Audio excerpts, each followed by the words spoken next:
আজকে আমাদের বিয়ের 2 বছর পূর্ণ হলো। একদমই ছোট একটা সেলিব্রেশন ছিল। আসলে কোনো মুহূর্তটাই না একদম ছেড়ে দিতে চাই না।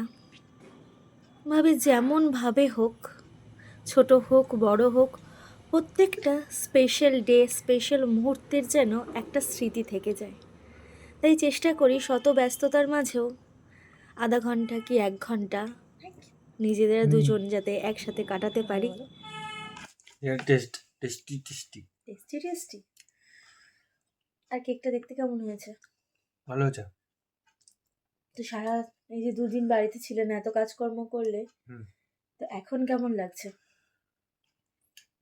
এখনকার এক্সপিরিয়েন্সটা কেমন লাগছে কাজ করে এসে? কেকটা খেতে বেশ ভালো লাগছে। এটা তোমার এক্সপিরিয়েন্স? হ্যাঁ, কেকটা খেতে ভালো লাগছে, তারপরে চকলেট গুলো পরে খাবো। এইটা তোমার এক্সপিরিয়েন্স? আবার এক্সপিরিয়েন্স? তাছাড়া কিছু? একটা, দুটো, তিনটে, চারটে, এতগুলো খাবার একসাথে দেখলে সবার রান্নার এক্সপিরিয়েন্স এমনি ভালো হবে। হ্যাঁ, থ্যাংক ইউ এইসব এত কিছু অ্যারেঞ্জমেন্ট করার জন্য। কিছুই করতে পারিনি এবারে।